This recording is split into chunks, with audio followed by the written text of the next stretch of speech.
안녕하세요. 저는 40대 초반의 여성입니다. 이제 코로나도 한풀 꺾이고 여행이 자유화되면서 명절이 되면 가족들끼리 놀러 가는 분들이 많으시죠. 그런데 코로나가 한참 기승을 부리던 2019년 말부터는 여행도 금지되고 영화도 뮤지컬도 마음대로 보러 가지 못했던 시기가 있었습니다. 당연히 명절에도 가족들이 모이지 못했었고요. 5인 이상 집합 금지 같은 것들도 있었고 말이에요. 저는 예술 관계에 일을 하고 있어요. 그래서 코로나가 유행이던 시기에 저는 아주 어려운 생활을 하고 있었습니다. 여러분들, 제가 왜 저의 직업부터 이야기하는지 궁금하시죠? 제가 오늘 말씀드릴 사연의 내용이 좀 그렇습니다. 제 직업이 중요한 스토리거든요. 코로나로 일이 없을 때 저는 아랫동사들과 불화가 있었습니다. 오늘은 그 얄미운 두 동서들에 대해 이야기를 하려고 합니다. 저는 제가 평범한 사람이라고 생각해요.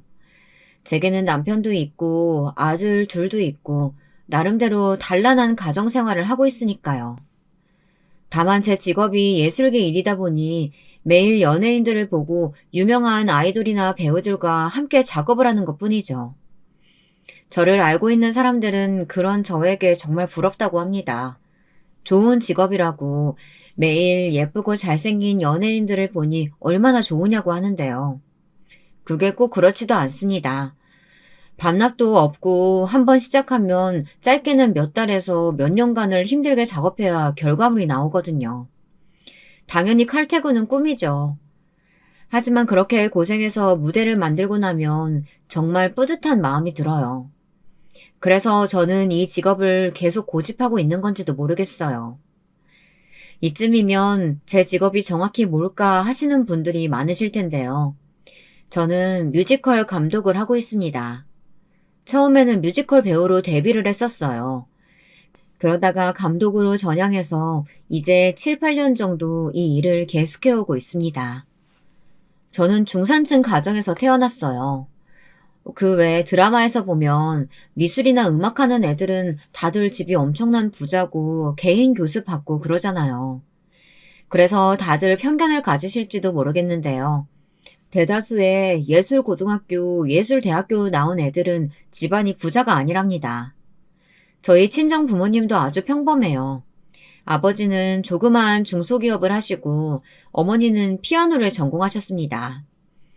제 어머니는 지금은 은퇴하셨지만 한 예대의 피아노과 교수였어요. 사람들은 어머니가 피아노과 교수였다고 하면 외갓집이 겁나게 잘 살았나 보다 하고 놀라지만 그렇지는 않습니다.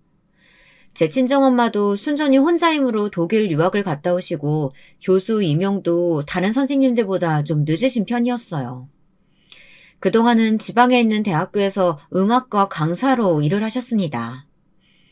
제 어머니 덕분에 저와 제 오빠는 어려서부터 피아노를 장난감처럼 치고 놀았어요. 집에도 어머니가 치시던 피아노가 있었고 엄마의 직장에 가봐도 피아노가 덩그러니 놓여 있었거든요. 어머니가 피아노를 치는 모습은 어렸던 저에게도 굉장한 포스를 느끼게 했습니다. 그렇게 힘있고 당당한 엄마의 모습을 어릴 때는 엄청 자랑스러워했던 기억이 나요. 엄마, 나도 이 다음에 커서 엄마처럼 유명한 피아니스트가 될 거야. 그래? 우리 딸이 그런 생각이면 이 엄마가 레슨 선생님 붙여줘야겠다. 어디 열심히 한번 해봐. 대신 중간에 못하겠다고 포기하는 건 안 돼? 그런데 7살이 되어 피아노 학원에 다니게 되자 저는 피아노가 엄청 싫어졌습니다. 애들이 다들 그렇지 않나요? 너무 하고 싶다가도 엄마가 잔소리하면서 강권하면 갑자기 하기 싫어지는 거 있잖아요. 친정어머니는 어렸던 저에게 예고를 가라고 강요하듯 말씀하셨어요. 지금 생각하면 그것 또한 어머니의 욕심이셨던 것 같아요. 오빠는 피아노를 하도 치기 싫어하니까 바이올린을 가르쳤는데요. 나중에 오빠는 락 음악에 빠져서 중학교 때부터 일렉 기타를 배웠습니다. 그것 때문에 오빠는 어머니와 많이 대립했고 공부나 열심히 하라면서 어머니는 오빠를 포기하셨습니다. 오빠는 지금 치과 의사가 되어 있는데요. 아직도 밴드는 취미로 하고 있답니다.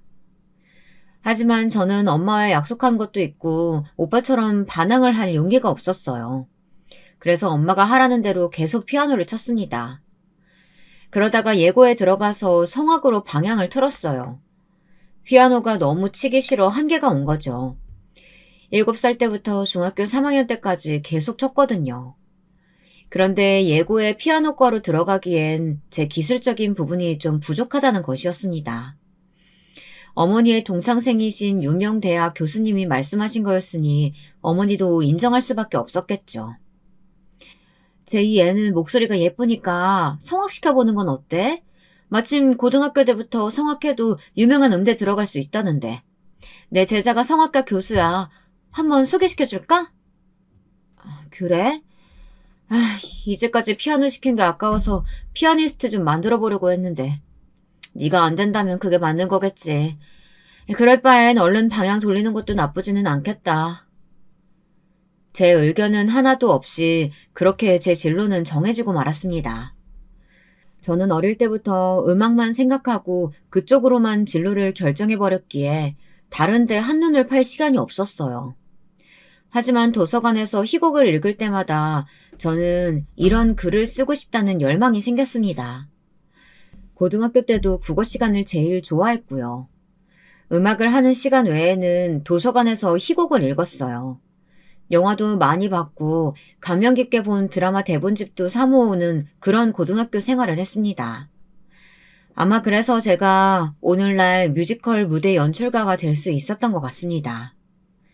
그렇게 예술고에서 성악을 전공한 저는 일찍 한국예술종합학교에 들어갔어요. 성악과에 100% 실기점수로 들어갔어요. 공부를 못한 건 아니었지만 음악과 선생님께서 저는 실기로만 대학 입시를 보는 게 훨씬 유리하다고 하셨습니다. 덕분에 다른 애들 열심히 수능 공부할 때 저는 이미 입학이 정해져 실컷 놀러 다닐 수 있었죠. 그때 전 엄마와 고등학교 졸업 전 뉴욕에 간 적이 있었습니다. 처음 가보는 해외여행이었어요. 그런데 거기서 저는 인생 뮤지컬을 본 것이었어요. 그전엔 뮤지컬이라는 장르는 생각도 안 했죠. 제 어머니는 제가 오페라 프리마돈나가 되는 것이 소원이셨거든요. 조수미 같은 유명한 성악가를 목표로 하라고 하셨죠. 하지만 브로드웨이에서 뮤지컬 캐츠를 본 이후로 제 꿈은 뮤지컬 배우가 되는 것으로 바뀌었습니다. 예고에서 춤 동아리 활동을 했었고 저는 어릴 적부터 아이돌 댄스를 따라할 정도로 춤을 좋아하기도 했어요. 제 엄마는 제가 춤 동아리에 들었다는 것도 모르셨죠. 그저 얌전히 성악가를 목표로 하고 있는 줄 아셨던 거예요. 하지만 저는 한국예술종합학교에 들어간 후로 성악보다는 뮤지컬에 관심이 많다고 교수님에게 말씀드렸습니다. 교수님은 난처한 웃음을 지으시며 말씀하셨어요. 신자희, 너 그거 책임질 수 있는 말이야?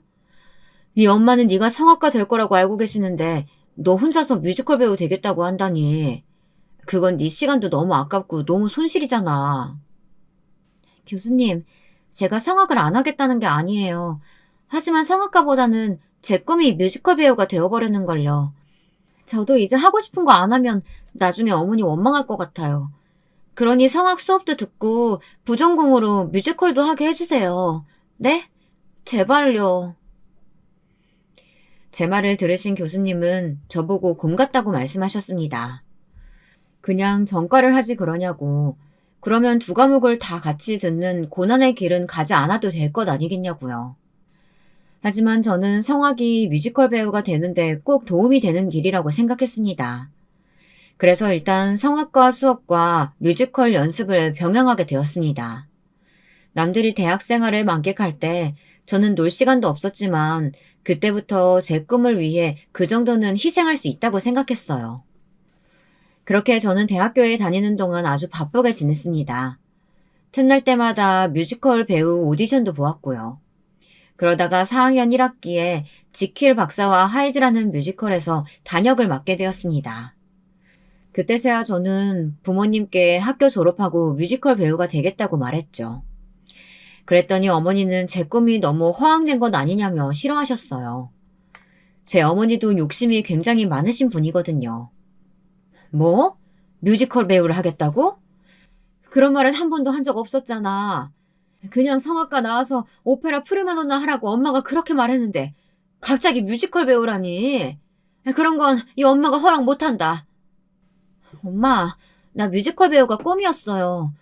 그때 뉴욕에서 캐치 본 이후로 제 진로는 이미 그쪽으로 정했어요. 말씀 안 드렸지만 저 유명한 뮤지컬에 단역으로 합류하게 되었어요.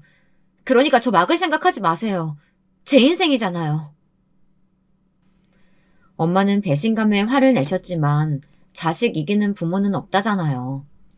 그동안 엄마가 원하는 길을 걸어왔다면 이제는 제가 원하는 일들을 하고 싶었습니다. 그래서 저는 어머니의 반대를 무릅쓰고 뮤지컬 극단에 들어갔습니다. 성악과 뮤지컬은 장르가 다르다 보니 아무래도 처음에는 발성이나 몸짓, 연기력 같은 것이 신경 쓰였습니다. 하지만 그 당시 제 연기를 본 감독님은 제가 장래성이 있다고 판단하셨나 봐요. 그 다음 뮤지컬에도 저를 캐스팅해 주셨거든요. 그것도 무려 주연의 언더스터디로 말입니다. 주연 배우가 무슨 일로 공연을 못할 때 대신 주연을 맡는 걸 언더스터디라고 합니다. 그렇게 저는 더블 캐스팅이 되고 정말 제 꿈이었던 뮤지컬 캐츠에도 주연을 맡아 연기할 수 있었습니다. 그때가 제가 26이었으니 다른 사람들에 비해 정말 짧은 시간 내에 주연 자리를 얻어낸 셈이었습니다. 캐치에서 주연으로 연기를 할 때는 정말 힘든 줄도 모르고 에너지가 넘쳤습니다. 게다가 젊었으니까요. 극단에서 다 같이 모여 연습하고 연습이 끝나면 감독님이 밥도 사주시고 술도 사주시고 그런 가족 같은 분위기가 너무 좋았어요. 그래서 힘든 줄도 모르고 열심히 살았던 것 같습니다. 그런데 30살이 지나고 나니 슬슬 주연 자리에서 멀어져 가더군요. 밑에서는 어리고 예쁜 친구들이 치고 올라오고 아이돌 하던 애들도 뮤지컬을 한다고 하니까 아무래도 티켓 파워가 다르잖아요. 그래도 무슨 역할이든 맡아 열심히 하려고 했습니다. 같이 뮤지컬 하던 친구들에게 부탁해 아주 작은 역할이라도 좋으니까 나 좀 써달라고 이야기를 해두었죠. 그 무렵에 저는 어머니와 최악의 대립 상태로 치닫고 있었습니다. 어머니는 처음부터 제가 뮤지컬 하는 걸 반대하셨으니까요. 저는 집에서 일찍 독립해서 극단 근처에 오피스텔을 얻었습니다. 대학교를 졸업하고 극단에 들어가서는 제 생활 루틴이 집, 극단, 연습장, 운동, 집 이렇게 단순하게 생활을 했습니다. 그러던 어느 날 저는 연기 연습을 하다 큰 부상을 당하게 되었는데요. 뮤지컬 피터팬 공연 연습을 하다가 와이어에서 떨어졌던 거예요. 전 웬디 역할이었는데 하늘을 날아가는 장면이 많다 보니 와이어를 이용한 연기들이 많았습니다. 그런데 제가 고소공포증이 좀 있거든요. 그래서 그때 너무 긴장을 한 것 같아요. 제이야, 정신 차려! 제이야! 야, 빨리 119 불러! 네, 감독님! 10m 정도 되는 높이에서 떨어지니 정신이 아득해지더군요. 감독님이 놀라서 달려오시고 동료 배우들이 119를 불러줘 저는 병원으로 옮겨졌습니다. 눈을 떠보니 엄마가 울면서 제 머리밭에 계셨습니다. 아버지도 제 병상 옆에서 걱정스러운 표정을 짓고 계셨어요. 오른쪽 어깨가 골절되고 발목에도 철심을 박아야 할 만큼 뼈가 부서졌다고 하더군요. 머리부터 떨어지지 않은 것이 그나마 다행이라고 엄마는 저에게 말씀하셨습니다. 저는 힘없는 목소리로 엄마에게 괜찮다고 했습니다. 엄마, 저 괜찮아요. 저 때문에 놀라셨죠? 놀랐지 그럼. 그러게 왜 이렇게 힘든 길을 가려고 해. 성악가 되었으면 이렇게 다칠 일 없었잖아. 지금은 얼른 회복하는 데만 신경 써. 아버지도 나도 얼마나 놀랐는지 아니? 죄송해요. 하지만 저 태어나면 다시 복귀할 거예요. 복귀는 무슨. 이젠 안 된다. 제발 이제 엄마 말 좀 들어. 엄마는 울면서 저를 나무라셨습니다. 그때 하던 피터팬 공연은 도중에 하차하고 말았습니다. 저는 큰 수술을 2번이나 받았어요. 그래서 1년 정도를 병원 생활을 해야만 했습니다. 저는 다시 복귀하고 싶은 마음에 이를 악물고 재활치료를 했어요. 하지만 예전처럼 좋은 컨디션으로는 돌아가지 않았습니다. 저는 초조한 생각이 들었어요. 제가 병원에 있는 동안에도 다른 배우들은 열심히 연기 연습하고 공연을 하고 있겠지 하고 생각하니 제가 뒤처져 있다는 생각에 견딜 수가 없었습니다. 저는 점점 우울해져 갔습니다. 매일 면회 오시는 엄마도 보기 싫었어요. 엄마는 면회를 오셔서는 매일 성악 이야기만 하셨거든요. 저한테 다시 다른 명문 예대를 가라는 둥, 뮤지컬은 그만두라는 둥 잔소리만 하셨으니 제가 엄마가 반가울 리가 있었겠어요. 어머니의 끝없는 잔소리를 듣는 저 역시 좋은 대답이 나오지 않았습니다. 그러던 어느 날 저는 화가 폭발하고야 말았습니다. 엄마, 이제 제발 가세요. 그리고 그런 얘기만 하실 거면 다시 오지 마세요. 넌 어째서 이 엄마 말은 하나도 안 받아들이고 이렇게 냉정하니? 이제 말 좀 들어, 제발. 이 엄마가 너한테 도움되는 얘기 하는 거잖니. 저 이제 어른이에요. 엄마 간섭 받을 나이 아니라고요. 제발. 엄마 잔소리 지겨워요. 안 그래도 지금 저만 뒤쳐져서 시간 낭비하고 있는 기분인데 엄마까지 제 기분 모르시잖아요. 네, 저도 소리 지른 건 잘못이라는 걸 압니다. 그때는 제가 너무하기는 했죠. 제가 버럭 소리를 지르자 어머니는 잠시 입술을 악물고 눈물을 참으시더니 아무런 말도 없이 병원을 나가버리시더군요. 그 후부터는 제가 태어날 때까지 한 번도 와보지 않으셨어요. 병원에서 퇴원하던 날 저를 데리러 오시고 퇴원 수속을 해주신 아버지는 저에게 엄마를 이해하라면서 이런 말씀을 하시더군요. 네 엄마 이해해라. 엄마도 네가 걱정되니까 자꾸 그런 말씀 하시는 거야. 그런데 네가 그 마음 몰라주면 엄마도 감정 있는 사람인데 섭섭하지 않겠어? 요즘 네 엄마 집에서도 많이 예민해. 갱년기가 와서 그런 것 같은데 말이야. 아버지께 자초지종을 다 들은 저는 그제야 어머니에게 미안한 마음이 들었습니다. 저는 엄마에게 전화를 걸어 사과의 말씀을 드렸습니다. 그때는 저도 마음의 여유가 없어 엄마의 감정을 헤아리지 못했다고 하니 어머니도 제 사과를 받으셨어요. 그리고 그 후에는 어머니가 제게 간섭하시는 일은 없었습니다. 어머니도 저를 어른으로 인정하고 새 인생을 살라고 말해주셨고요. 저는 퇴원을 하고 나서 다시 극단에 돌아갔지만 극단 멤버들은 많이 바뀌어 있었습니다. 그때는 좀 당황했어요. 항상 손발을 맞춰오던 멤버들은 다들 TV 연속극이나 예능으로 빠져있더군요. 저를 잘 봐주셨던 감독님도 감독을 그만두셨어요.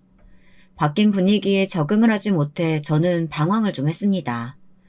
생활을 해야 하니까 아르바이트를 전전했어요. 극단을 나오고 나서 정말 다른 일을 해야 하나 고민이 많았던 시기였습니다. 그렇게 방황하던 시기에 저는 남편을 만나게 되었습니다. 남편은 대학로 카페의 사장이었습니다. 저는 그 밑에서 아르바이트를 하게 되었고요. 극단 일만 할 때에는 알바할 시간도 없이 오직 연습만 했던 저였기에 처음 해보는 카페 일이 손에 익질 않았어요. 게다가 나이가 30이나 되었으니 남편으로선 저를 고용하는 것이 모험이나 다를 바가 없었을 거예요. 남편이 아르바이트 면접을 볼 때 한 가지 물어본 것이 있었거든요. 책임감 있고 성실하다는 것이었습니다.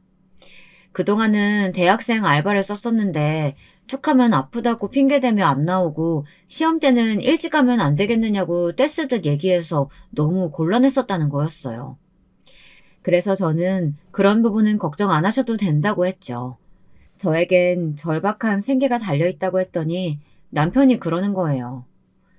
제이 씨는 무슨 일을 하셨길래 지금 알바 자리에 생계가 달렸다는 건가요? 아, 이런 거 물어보면 실례인가요? 아니요. 저 뮤지컬 배우였어요. 6년간 뮤지컬만 바라보고 달려오다가 그렇게 되었네요. 사고가 조금 있었거든요. 하지만 언젠가 다시 복귀할 생각이에요. 남편은 제 말을 듣고 놀라 눈이 휘둥그레지더군요. 자기야 워낙 문화생활 같은 건 거리가 멀어 몰랐다고 하더군요. 뮤지컬계에서 나름 유명한 배우였다고 하니 남편도 흔쾌히 저를 고용해 주었습니다. 그래서 저와 남편은 거의 둘이서 그 카페를 운영하다시피 했어요. 대학로에 있던 남편의 작은 카페는 곧 유명해져 여기저기 프랜차이즈 제의가 들어오게 되었습니다. 그 덕분에 남편은 강남, 신사, 가로수길, 홍대 등 그때 힙했던 곳들에 카페를 몇 개 더 오픈할 수 있게 되었어요. 남편은 열심히 일하는 저에게 무척 고마워했습니다. 남편의 카페에서 일하기 시작한 지 1년쯤 지난 후 저는 남편에게 사귀자는 고백을 받았어요. 저도 근면성실한 남편의 모습을 가까이서 봐왔던 터라 남편의 고백이 싫지 않더라고요. 처음엔 인간적인 호기심이었겠지만 남편은 사실 면접 볼 때 이미 첫눈에 제가 마음에 들었다고 말하더군요. 그때는 처음부터 마구 들이대면 멀어질까봐 일부러 모른 척 했다고 했어요. 남편은 저랑 6살 차이가 나는데 사귀기로 했을 때 저는 32이었고 남편은 이미 38이었어요. 남편의 부모님은 장남이 그 나이가 되도록 카페 일에만 정신이 팔려 도통 여자 사귈 생각을 안 하니 걱정이 많았다고 하셨습니다. 그래서 저는 남편의 부모님께 쉽게 결혼 허락을 받을 수 있었어요. 남편에게는 두 남동생이 있었습니다. 남편과는 둘째 동생이 3살 터울, 막내 동생이 5살 터울이었어요. 시어머니는 아들만 셋인 집안에서 혼자 고생을 많이 하셨다고 하더라고요. 원래 여리여리한 외모에 목소리도 작으셨는데 아들 삼형제를 키우면서 목소리도 걸걸해지고 대범해지셨다며 웃으셨습니다. 제가 남편의 부모님께 인사를 드리러 갔을 때 남편의 동생들은 이미 둘 다 결혼을 했었어요. 둘째 동서는 28에 둘째 동서와 결혼을 했고 막내 동생은 대학생 때 막내 동서를 임신을 시켜 결혼을 서둘렀다고 하니까요. 막내 동생은 결혼 후에 바로 군대를 다녀왔다고 하네요. 그러니 결혼 순서는 거꾸로 된 셈이었죠. 막내 동생이 제일 먼저 결혼해 시댁에 들어와 살고 그 다음에 둘째 동생이 결혼한 거고요. 결과적으로 제 남편이 제일 늦게 장가를 간 셈이었습니다. 저는 남편의 동생보다 3살 어렸기 때문에 동생과 동갑내기인 아랫동서보다 어렸어요. 동서는 제가 그저 남편의 개인 카페 아르바이트생인 줄로만 알고 있었습니다. 그래서 결혼하고 처음 인사를 왔을 때부터 저를 은근히 얕잡아보고 있었던 것 같습니다. 글쎄 자기네들끼리 이런 말을 하더라고요. 어머나 동서, 요즘에 32살씩이나 돼서 누가 카페 아르바이트만 하고 있어? 이런 근본도 없는 여자를 큰형님이라고 대우해줘야 되나? 나 참. 그동안 얼마나 취업이 안 됐으면 그렇겠어요. 나처럼 일찍 시집이나 가서 애들이나 키워놨으면 몰라. 그쵸 형님? 두 동서들은 제가 못 듣는 줄 알고 둘이 소곤거리며 제 흉을 봤습니다. 그런데 제가 귀가 좀 밝거든요. 두 사람이 떠드는 소리가 다 제 귀에 들어왔습니다. 하지만 저는 그 둘이 뭐라고 하든 그다지 신경을 안 썼어요. 동서들과 별로 잘 지내고 싶은 생각도 없었고요. 그저 명절 때나 보는 사이라고 가볍게 생각했었거든요. 남편은 나중에 그 말들을 전해 듣고는 욱해가지고 제 진짜 정체를 밝히려고 했습니다. 하지만 저는 조용히 남편을 말렸습니다. 저는 동서들이 뭐라고 하든 상관없다고 웃으며 신경 쓰지 말라고 말했습니다. 남편은 동서들에게 한 소리 하려고 했지만 괜히 시집 온 첫날부터 분란을 일으키기 싫었거든요. 그렇게 그날은 지나갔어요. 결혼 후 2, 3년 동안 저와 남편은 너무나도 바쁜 나날을 보냈습니다. 저는 카페 가로수길 점의 점장이 되었고 남편은 대학로점을 돌보면서 강남, 신사, 마포점 등등 여러 지점을 오픈했습니다. 따라서 직원들도 많이 뽑았고요. 시부모님은 너무 기뻐하시면서 저한테 복덩어리라고 부르셨어요. 노총각이었던 남편을 구제해주고 같이 사업 확장까지 하게 되니 시어머니는 며느리들 중 저를 특히 예뻐해 주셨습니다. 우리 제이가 정말 복덩어리구나. 신우가 너랑 결혼하자마자 카페도 대박나고 내가 늙음하게 복이 터졌다. 부지런하고 싹싹한 큰며느리가 들어와서 얼마나 다행인지 모르겠구나. 그러게나 말이야. 우리 큰며느리가 최고다. 내 기분이다. 이번 명절 세뱃돈으로 100만 원 주마. 하지만 저는 아버님께 받은 세뱃돈을 쓰지 않고 있다가 아버님 홍삼을 사드린다던가 새 옷을 사드리며 시부모님께 받은 돈을 돌려드렸습니다. 그러면 시부모님은 저를 더 칭찬하고 두 동서들 앞에서 저를 본받으라며 큰 소리를 치기도 하셨어요. 그렇게 제가 시부모님께 이쁨을 받게 되자 동서들은 그것도 마음에 들지 않는 눈치였습니다. 특히 제 바로 밑에 동서는 저보다 2살이 많았는데요. 계속 형님 대우를 해줘야 하니 그게 배알이 많이 꼴렸나 봐요. 동서들은 점점 은근히 저를 따돌리고 무시하기 시작했습니다. 동서들끼리는 결혼한 지도 오래되었고 나이도 비슷해 명절 때 외에도 종종 만나 이런저런 얘기도 하고 브런치도 먹고 하는 것 같더라고요. 하지만 둘째 동서는 저에게 그런 모임이 있다는 것조차 말하지 않았고 당연히 저를 초대하지도 않았어요. 보다 못한 시어머님은 둘째 동서를 불러 저에게 형님 대접을 하라고 한번 혼을 내셨나 봐요. 그랬더니 동서는 저에게 앙심을 품고 막내 동서와 저를 이간질하기도 하고 저에게 은근히 신경을 긁는 소리들을 하더라고요. 한 번은 추석 때 이런 일이 있었습니다. 제가 첫애를 낳고 얼마 안 되어서 무휴수유를 할 때였어요. 아기가 하도 우니까 제가 명절에 일도 못하고 아이한테만 매달려 있었거든요. 그랬더니 동서가 이런 말을 하는 거예요. 아유, 애를 너무 곱게 키우네. 애기는 좀 울어도 괜찮아요. 설마 형님 애기 핑계대고 일하기 싫어서 방에서 안 나오시는 거 아니죠? 안 그래, 막내 동서? 애기 보는 일이 뭐가 힘들다고 그래요? 나는 21살에 애 낳아서 키워봤는데 우리 애들은 바닥에 등만 대면 잘 자더구만. 그건 형님이 요령이 없어서 그런 거 아니에요? 아니야. 그런데 우리 애가 너무 예민해. 바닥에 등만 닿아도 울어서 재우고 나오는데 너무 힘들어. 동서 미안한데 내가 어떻게든 빨리 재워볼게. 결혼 초에는 그래도 동서들의 이런 괴롭힘을 시어머님께서 나서서 막아주시곤 했습니다. 그리고 제 부족한 육아 스킬을 메워주시기도 했죠. 지금도 시어머니께는 너무 감사합니다. 그뿐만이 아니에요. 시어머니는 못 이룬 제 꿈을 응원해 주시려고 제 애들을 손수 맡아 키워주시기도 했습니다. 물론 동서들에게는 비밀로 해달라고 하셨어요. 왜냐하면 동서들이 손주들 키울 때는 시어머니께서 먼저 애를 봐주시겠다고 제안하지 않았다고 하시더라고요. 남편의 카페 사업이 어느 정도 궤도에 올라서고 안정된 하루하루를 보내던 어느 날, 저는 문득 이런 생각이 들었습니다. 이대로 남편의 사업만 도와주면서 살면 내 꿈은 언제 이루지? 그때가 아마 첫애가 3살이고 둘째를 막 낳았을 때였습니다. 저는 집에서 애 낳고 키우는 전업주부 스타일은 아니었어요. 워낙에 춤도 좋아하고 노래도 좋아하고 바쁘게 사회생활을 해야 하는 스타일이었거든요. 그래서 육아를 하면서 집에 갇혀 지내자니 너무 답답했습니다. 저는 견디다 못해 남편에게 도와달라고 했습니다. 여보, 내가 집에서 3년간 아이 키우면서 카페 일만 하다 보니까 너무 우울해지는 것 같아. 나 아무래도 무대로 돌아가야 할 것 같아. 그러니까 내 복귀를 당신이 좀 도와줬으면 좋겠어. 남편은 흔쾌히 그러라고 했어요. 사실 카페 점장이야 누굴 시켜도 상관없는 자리잖아요.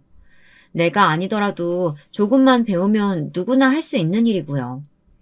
저는 남편에게 도움을 받아 대학원을 다녔습니다. 국문과에서 소설과 희곡을 공부했죠. 시어머니는 2팔 걷고 저를 도와주셨어요. 손주들도 봐주시고 일주일에 한 번씩 국과 반찬을 우리 집으로 챙겨다 놓으셨습니다. 시어머니 덕분에 저는 골치 아픈 집안일에서 벗어나 대학원 공부에 열중할 수 있었습니다. 나중에 제가 어머니께 그때 왜 저를 물심양면 도와주셨냐고 여쭤보니까 어머니는 이런 말씀을 하시더라고요. 사실 나도 문학소녀가 꿈이었단다. 시를 쓰고 싶었어.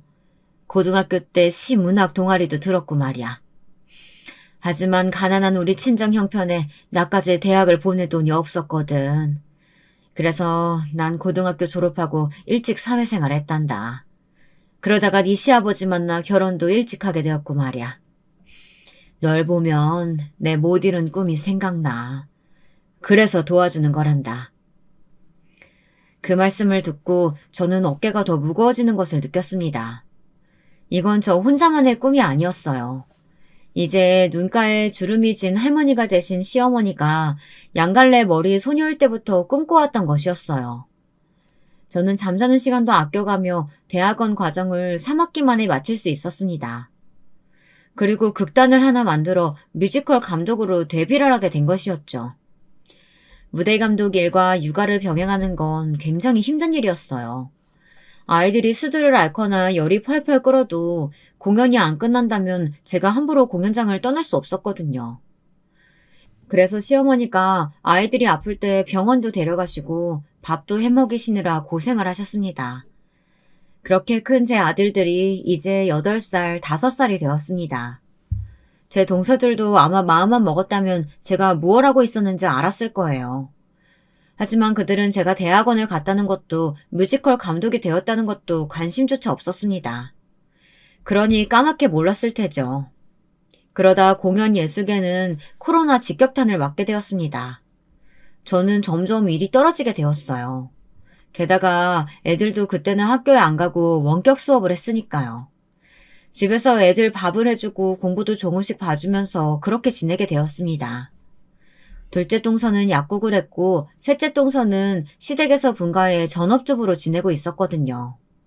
그 두 사람은 코로나가 한창 유행을 할 때에도 둘이서 스파를 간다, 백화점을 간다 하면서 주말마다 어디 나가기 바빴습니다. 저는 혹시 밖에 나갔다가 코로나에 걸리면 안 되니까 집에 있었죠. 제 극단의 단원들에게도 철저하게 개인 위생에 신경 쓰고 코로나 걸리지 않도록 조심하라고 당부했어요. 왜냐하면 언제든지 다시 공연을 하게 될 수도 있었거든요. 코로나가 얼른 잦아들어서 집합 규제가 풀어지면 뮤지컬 공연을 하고 싶었어요. 그런데 한두 달 가면 되겠지 하고 쉽게 생각했던 건 오산이었습니다. 2년이 넘어가고 3년째 코로나는 종식이 되지 않고 있잖아요. 그저 집합 금지만 완화된 상태인 거죠. 그러던 재작년에 제 뒷목을 잡게 하는 사건이 일어났습니다. 그때는 아마 추석 때였을 거예요. 이제 어느 정도 규제가 완화되어서 시아버님은 아들 삼형제와 그 가족들을 모두 집으로 부르셨습니다. 2년 동안 얼굴도 뜨문뜨문 보고 한나절도 안 있어 코로나 걸릴까 다들 집에 가느라 바빴거든요. 이제 가족들 명절에 모여도 된다니까 다들 우리 집으로 오너라. 오랜만에 시끌벅적하게 보내보자. 애들도 다 데리고 와. 그래서 저희 며느리들은 코로나가 시작된 후 처음으로 추석에 시댁에 전부 모이게 됐습니다. 시어머니께서는 그냥 몸만 오라고 하셨지만 저는 그럴 수가 없었어요. 맏며느리였으니까요. 그래서 일 때문에 바빴지만 갈비도 좀 재고 잡채도 만들어 갔습니다. 그런데 둘째 동서와 막내 동서는 시어머니 말씀 따라 그냥 몸만 왔더라고요. 그래놓고 두 동서들은 제가 시어머니에게 잘 보이려고 일부러 음식을 해왔다고 뒤에서 수군거리며 욕을 하더군요. 형님 말이야, 이쯤 되면 정말 시어머니 신현으로 타려는 거 아니야? 그러면서 또 자기만 이쁨 받으려고 하는 거잖아. 여우짓도 저 정도일 줄은 몰랐네. 그러게 말이에요. 그동안 명절에 시댁에 안 와도 돼서 그건 좋았었는데 이제부터는 시댁 가서 지겹게 전도 붙이고 설거지도 해야겠어요. 무슨 걱정이야. 형님한테 다 시키면 되지. 쟤도 우리 시녀잖아. 잊었어? 그러면서 두 동서는 제 등 뒤에서 칼을 꽂고 있었던 거였습니다.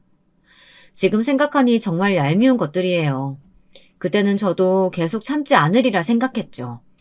시댁 모임이 끝나기 전에 한번 두 사람을 불러 따질 건 따져야겠다고 다짐했어요. 하지만 오랜만에 식구들이 다 모였으니 그럴 시간 여유가 없었습니다. 하루에 3번씩 밥 차리고 상 치우고 설거지 하는 것만으로도 힘들잖아요. 특히 저는 아이들이 아직 어리니까 집안에서 막 뛰고 소리 지르는 것까지 해서 제 정신을 쏙 빼놓았어요. 제가 이리저리 치이고 동서들과 애들한테 시달리는 것이 눈에 보이자 시어머니는 특단의 조치를 내리셨습니다. 제이야, 네 시아버지랑 내가 너희 애들 다 봐줄 테니까 어디 가서 영화나 뮤지컬이라도 보고 오렴. 아무래도 안 되겠어. 시는 네가 네 와이프랑 동서들 다 데리고 저기 잠시 롯데라도 다녀와. 두 동서들은 이 말을 듣자 얼굴이 환해지며 갑자기 환호성을 지르더라고요. 둘이 서로 마주보면서 깨악깨악 박수를 치면서 소리를 지르는 것이 난리도 아니었어요. 그 꼬르지를 본 저는 동서들이 사춘기 중학생인 줄 알았네요. 아주머님, 그럼 저희 롯데시어터 가요. 거기서 지금 지킬 박사와 하이드 뮤지컬 공연하고 있거든요. 저 그거 너무너무 보고 싶었어요. 거기를 데려가 주세요. 어머, 형님도 그래요? 저도요. 거기 제 최애 아이돌 나오거든요. 오늘 마침 그 아이돌 주연으로 공연하는 날이에요. 너무 좋다. 어떡해? 어머, 근데 첫째 형님도 같이 가시게요? 형님이 뮤지컬이 뭔지 아시기는 해요? 저는 둘째 동서의 얄미운 말을 듣고 코웃음을 쳤습니다. 제가 뮤지컬을 왜 모른다고 생각하는 건지 정말 갈수록 가관이었어요. 제가 그 일을 직접 한다는 걸 알면 동서의 얼굴이 어떻게 변할지 그 상상을 하는 것만으로도 웃음이 나왔습니다. 처음엔 저도 동서들 노는 데는 안 따라가고 공원에나 가서 잠시 쉬다가 시댁으로 돌아오려고 했거든요. 하지만 둘째 동서의 말을 듣고 오기가 나서 저도 꼭 같이 갈 거라고 동서에게 말했습니다. 동서들은 들뜬 얼굴로 방에 들어가 옷도 갈아입고 얼굴에 화장도 떡칠을 하고 다시 나왔습니다. 남편은 난처한 웃음을 지으며 저에게 정말 같이 갈 거냐고 물었어요. 그 지킬 박사와 하이드는 제가 연출로 일하고 있었던 뮤지컬이거든요. 시댁일 때문에 그날 하루만 다른 연출자에게 맡겨놓고 나왔던 것이었습니다. 남편은 제 입장이 난처해질 것을 우려해서 같이 갈 거냐고 물었던 건데 동서들은 그 말 뜻을 오해했나 보더라고요. 저는 웃으면서 같이 가겠다고 했습니다. 두 동서들이 어디까지 웃길 건지 좀 보고 싶기도 했었거든요. 남편은 저희 세 며느리를 차에 태우고 롯데 시어터를 향해 달렸습니다.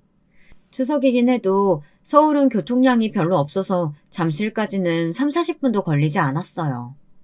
남편이 극장에 도착해 표를 사려고 하자 제가 웃으면서 잠깐 동서들 데리고 커피나 마시고 오라고 했습니다. 내가 여기 관계자인데 당신이 표를 왜 사? 초대권 미리 챙겨놨어. 그러니까 당신은 동서들이랑 시작 시간까지 커피나 마시고 있어. 난 무대 뒤에 잠깐 가볼게. 알았어. 쉬는 날까지 여기 다 오고. 당신도 참 일중독이야. 다른 데 가서 혼자 힐링하지. 아님 나랑 데이트라도 한다고 하지. 남편은 아쉬운 마음으로 동서들에게 잠시 커피숍에 가 있자고 했어요. 동서들은 제가 왜 따라오지 않는 건지 의아하긴 했지만 그다지 신경 쓰지 않았어요. 뮤지컬 시작까지는 아직 30분이 남아서 저는 분장실에 앉아있을 동서의 최애 아이돌이라는 그 배우에게 갔습니다. 그 애는 저를 보자마자 90도로 허리를 꺾어 인사를 하더군요. 저는 그 배우에게 제 동서가 팬이라고 하면서 일단 사인 한 장을 부탁해 놓았습니다. 나중에 공연 끝나고 소개시켜 줄 테니 사진도 찍어달라고 했고요. 그리고 밖에 나왔더니 휴게실에서 남편과 두 동서가 커피 한 잔씩을 손에 들고 한참 이야기꽃을 피우고 있더라고요. 남편은 저를 보고 손을 흔들었습니다. 여기 자기 커피도 사놨어. 아이스 아메리카노. 고마워요, 여보. 근데 무슨 얘기 중이었어요? 아니에요, 형님. 별 얘기 안 하고 있었어요. 근데 화장실 가신 거 치곤 꽤 오래 있으셨네요?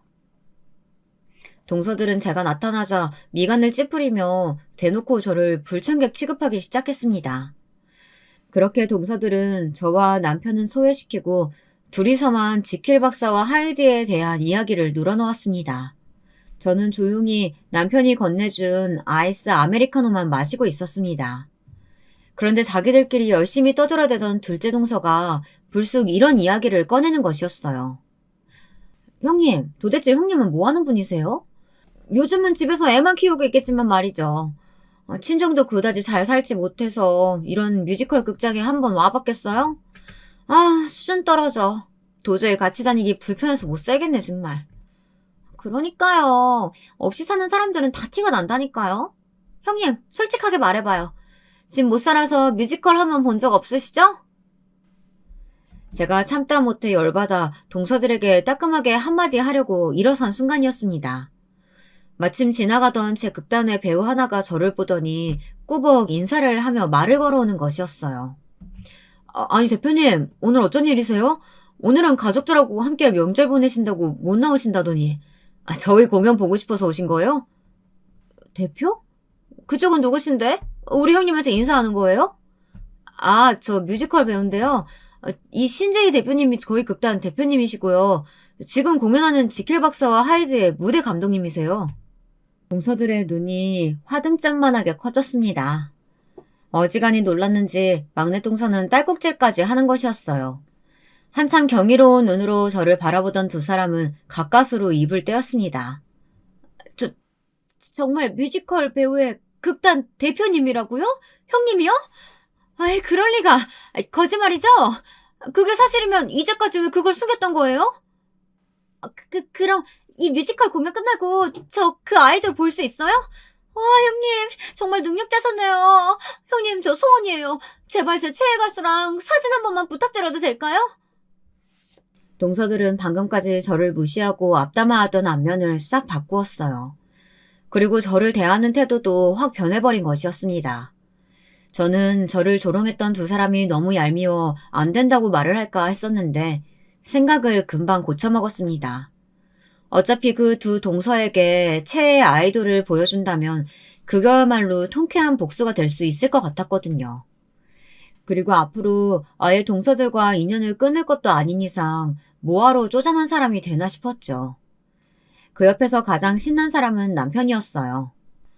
당신 정체 이제 밝혀졌으니까 나 재수 씨들한테 마음껏 자랑할 거야. 사실 우리 와이프 한국종합예술학교 성악가 출신이라고요. 우리 장모님도 예대 피아노가 교수님이셨고요.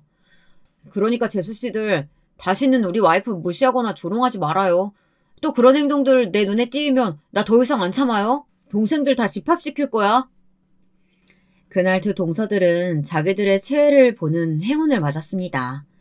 뮤지컬이 끝나고 나서 제 권한으로 유명 아이돌 옆에서 사진도 찍고 팬 사인회도 아닌데 사인을 받았다면서 특히 막내 동서는 너무 만족해 하더라고요.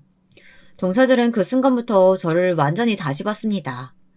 동서들은 이제껏 저를 따돌리고 뒷담화했던 것을 사과했습니다.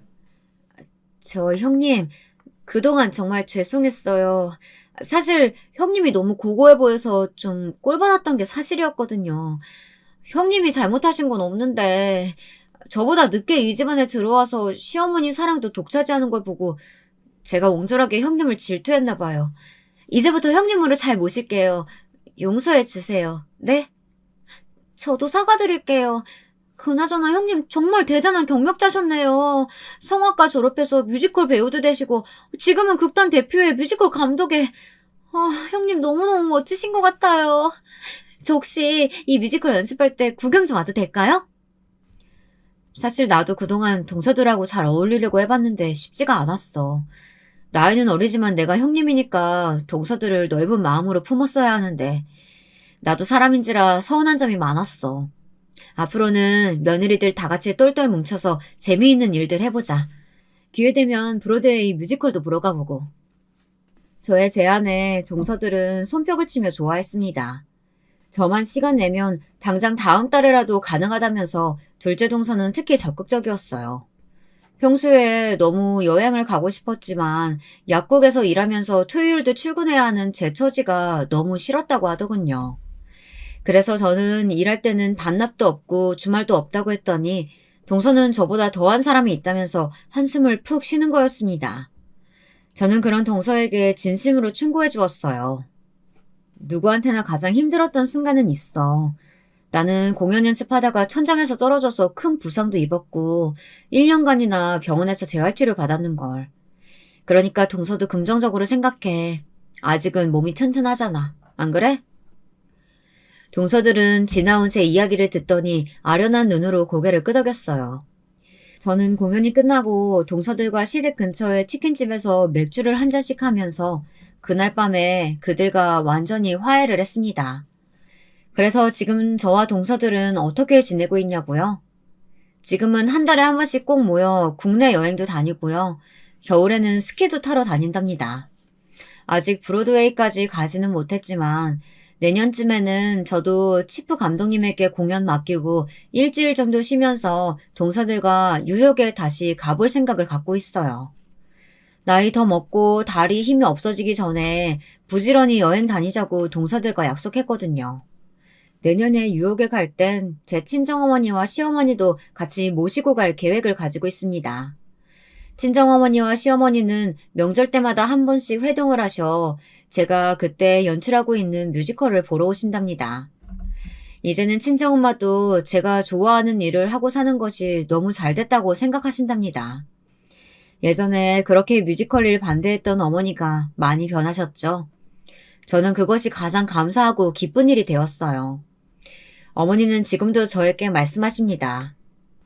너는 정말 결혼 안 하는 잘한 것 같아. 저런 좋으신 시어른 만나는 건 세상에서 몇 안 되는 복이야. 아직도 너를 이뻐해 주시고 그 도와주시는 시부모님들한테 잘해. 알았지? 그래요. 저도 시부모님들께 너무 감사한 마음 가지고 있어요. 그리고 전 저를 키워주신 어머니 아버지께도 감사해요. 엄마, 오래오래 사셔야 돼요. 그리고 내년엔 우리 여자들끼리 뉴욕 여행 가요. 꼭 제가 추진해 볼게요. 저도 잘 알고 있습니다. 제가 남편복도 시댁복도 있는 행복한 여자인 것을요. 그러니 제가 할 일은 큰며느리로서 동서들과 원만하게 잘 지내며 집안 대소자에도 신경 쓰고 살아가는 것일 테죠. 여러분, 오늘 제 이야기 어떠셨나요? 저는 진심을 가지고 대하면 돌같이 굳은 마음도 돌릴 수 있다는 것을 결혼 생활을 통해서 알게 되었습니다. 처음엔 동서들이 저를 시기하고 질투했지만 이제는 제대로 형님 대접도 하고요. 이제 시댁 일의 모든 것을 새 며느리들이 모여서 의논한답니다. 그렇게 되기까지 결혼하고 거의 10년이란 세월이 지났네요. 저도 진작에 동서들과 화해할 생각을 못했던 것을 지금은 후회합니다. 그래도 이제라도 잘 해결되어 다행이라고 생각해요. 여러분들도 혹시 시댁에서 나를 미워하는 사람이 있다면 그 사람과 안 보면서 지낼 생각은 하지 마시고 어떻게든 그 사람을 내 편으로 만들어 보시길 권합니다. 똑똑 떨어지는 한 방울의 물이 바위를 뚫는다고 하죠. 포기하지 않고 계속 노력하다 보면 언젠가 그 사람도 내 쪽으로 마음을 돌려주게 되지 않겠습니까? 제 이야기는 이것으로 마치겠습니다. 긴 글 읽어주셔서 감사하고요. 즐거운 명절 연휴 보내셨길 바랍니다. 여러분들 가정에 행복만 가득하시길 바랍니다. 안녕하세요. 저는 이제 나이 30 후반에 접어든 여자예요. 유튜브로 다른 사람 이야기만 듣다 제 이야기를 하게 될 날이 올 줄은 몰랐는데요. 그럼에도 불구하고 여러분들에게 수다 떠는 느낌으로 한번 이야기해볼까 하고 주말에 커피 한 잔 올려놓고 컴퓨터 앞에 앉았네요. 딸이라 생각하시며 이야기 들어주신다면 감사하겠습니다. 돌이켜보면 불우하다면 불우한 어린 시절을 보냈던 것 같아요. 엄마와 아빠는 매번 일하시느라 바쁘셨고 동생들은 줄줄이 2명이 달려 있었는데 매일 배고프다고 징징거리고 일을 모두 책임지고 해결해야 하는 건 장녀인 저였으니까요. 왜 그런 말도 있잖아요. 장녀 콤플렉스라고. 한국에서 장녀로 살아가면서 특별히 더 주어지는 무게감과 책임감 이런 것들을 느끼고 살아가는 사람들이 있다는 거 들어보셨나요? 그게 바로 저였습니다. 저는 어린 동생 2명의 똥기저귀를 갈아주고 씻기고 밥 먹이며 제 어린 시절을 보냈습니다. 저도 어린아이인데 왜 놀고 싶지 안 놀고 싶었겠어요. 하지만 엄마도 아빠도 우리 민정이가 있어서 다행이야. 안 그랬으면 엄마 아빠 둘 다 무지 힘들었을 텐데 하고 말씀하시는 바람에 어린 저는 어쩔 수가 없었습니다. 저 좋다고 제 할 일을 내팽개쳤다간 동생들도 제대로 보살핌을 받지 못할 거고 그렇게 되면 아마도 엄마가 동생들을 돌보느라 일자리를 포기하셔야 할 테니까요. 이미 좋지 않은 저희 집 경제 상황 누구보다 제가 빤히 다 아는데 어떻게 그럴 수 있었겠어요? 그래서 저는 친구들이 민정아, 오늘 우리 주연이 집에서 놀기로 했는데 같이 안 갈래? 주연이 엄마가 맛있는 거 만들어주신대. 하고 말하면 나는 집에 동생들 보러 가야 해서 하며 매일 자리를 피하곤 했어요. 근데 그런 일이 반복되니 언젠가부터 친구들도 저를 찾지 않더라고요. 그게 어렸을 땐 무척이나 서러웠습니다. 아무도 나를 찾아주지 않는다는 것, 친구 없는 아이가 되어버린 것 같은 느낌에 매일 밤마다 베개를 눈물로 적시곤 했죠. 허나 좋지 않은 집안 형편에 동생들을 케어하는 환경에도 불구하고 저는 공부를 꽤 열심히 했습니다. 잘 모르겠지만 공부를 하면 제 주변의 환경을 잊을 수 있었고 거기에만 몰입할 수가 있었는데 그 느낌이 참 좋았거든요. 어린 저에겐 공부가 탈출구인 셈이었죠. 또 공부를 하면 선생님의 칭찬이나 동네 어른들의 칭찬도 쉽게 받을 수 있었으니 그건 역시 저에게는 좋은 일이었고요. 다만 제가 아무리 100점을 받아와도 관심을 가져주는 건 선생님이나 주변 어른뿐 부모님은 아니었습니다. 제가 100점을 맞고 신이 난 기분으로 집에 돌아와 시험지를 보여주며 엄마, 나 이거 봐. 우리 반에서 내가 1등이야. 아, 그래? 근데 민정아, 엄마 조금 피곤해서 내일 말하자꾸나. 알겠어요, 엄마.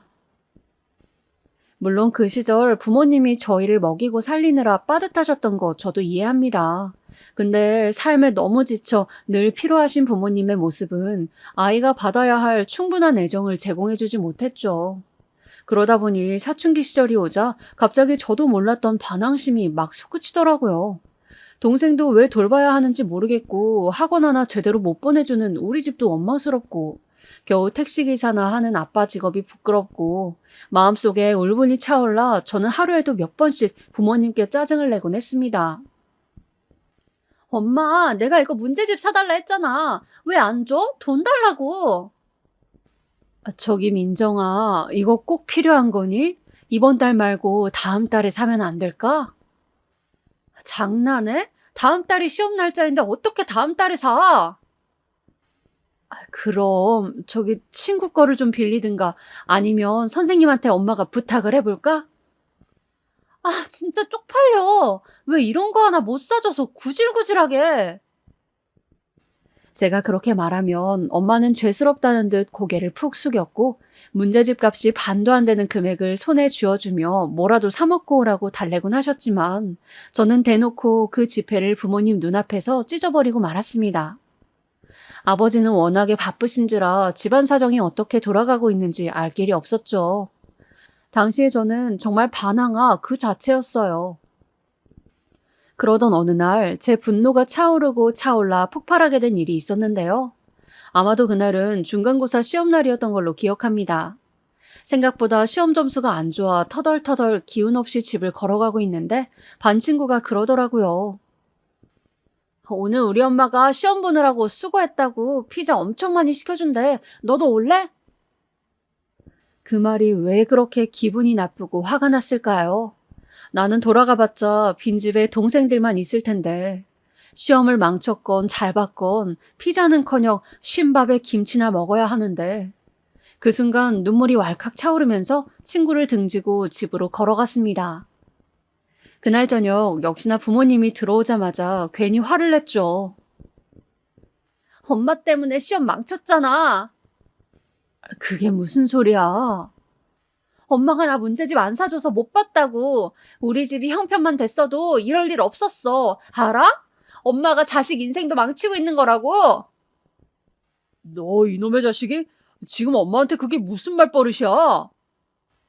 여보, 얘가 지금 예민해서 그래요. 그치, 민정아? 얼른 죄송하다 용서 빌고 네 방으로 들어가라, 어?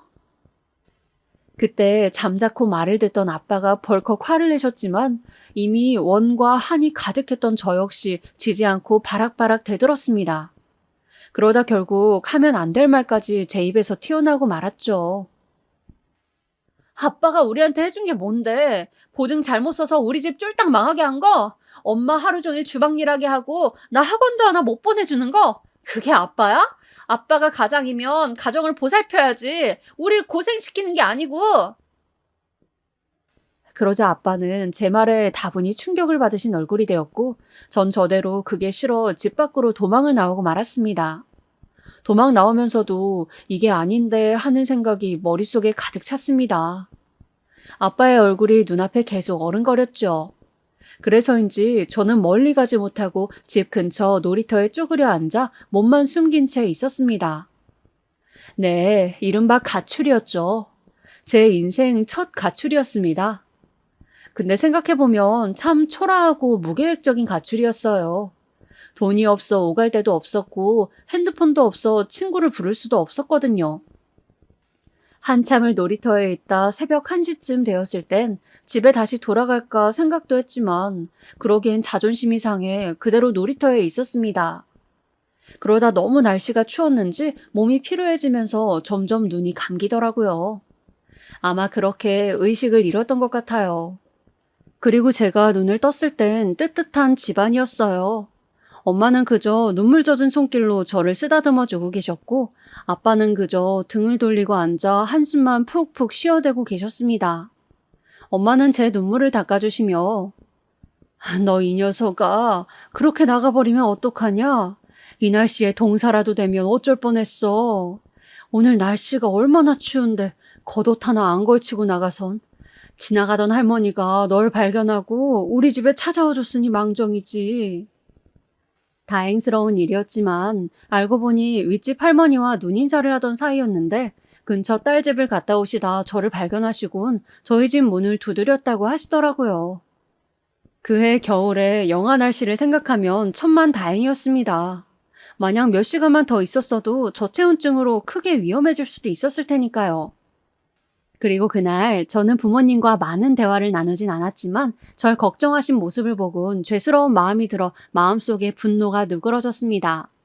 물론 가난도 싫고 동생을 돌보는 것도 싫었지만 부모님이 얼마나 저를 사랑하는지 확인했으니까요.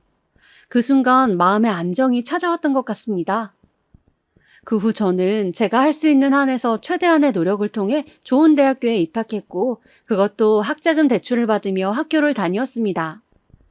학교를 그만두고 생활비를 버느라 중간중간 아르바이트를 해야 하긴 했지만 그럼에도 불평불만하지 않았습니다. 이미 그런 원망의 덩어리들은 학창시절 마음에서 해소한 지 오래였고 집안의 가난은 분명 불행한 일이긴 하지만 저란 사람은 그걸 극복할 수 없을 만큼 나약한 사람이 아니었으니까요. 그래서 환경을 탓하기보단 주어진 것에 만족하고 최선을 다해 나가기로 굳게 다짐했습니다. 매일 컵라면에 폐기된 편의점 삼각김밥으로 음식을 때우고 쾌쾌한 고시원에 살더라도 언젠간 제게도 빚볼 날이 있을 거라고 생각했죠. 그러면서 4년을 버틴 결과 저는 어느 기업에 취직을 했습니다. 중소기업이긴 했지만 생활비 때문에 하루빨리 일자리를 구해야 하던 때라 합격의 순간은 말도 못하게 기뻤습니다. 특히 저만큼이나, 아니 저보다 기뻐해 주셨던 건 부모님이셨어요. 당시 허리가 아파 식당 일을 그만두신 어머닌 바로 서울로 올라오셔선 우리 딸 장하다며 고기를 사주셨고 바리바리 만들어 놓은 음식까지 냉장고에 한가득 채워놓고 가셨습니다. 고마워 엄마. 고맙기는 등록금도 그렇고 엄마 아빠가 제대로 도와주지 못해서 늘 미안한 마음뿐인데 엄마 아빠한텐 우리 민정이가 최고의 딸이야. 알지? 당연히 알지. 안부차 전화로도 제게 사랑한다거나 우리 이쁜 딸이라는 그런 말씀을 종종 하시곤 했는데 그날은 엄마의 말 한마디에 그간의 고생이 떠올라 품에 안겨 엉엉 울었던 날이었네요. 동생들도 제 입사 소식을 무척 좋아하며 이제 누나가 취직했으니 우리도 얼른 대학 졸업해서 집안의 보탬이 되겠다고 그런 기특한 말까지 해주었고요. 회사에 입사하고 난 후에는 제 능력을 증명할 기회가 꽤 많이 찾아왔습니다. 제 실력보다 운 좋게 들어온 곳이라 생각했기에 작은 일도 놓치지 않고 기회라 생각하면서 최선을 다해 임했죠.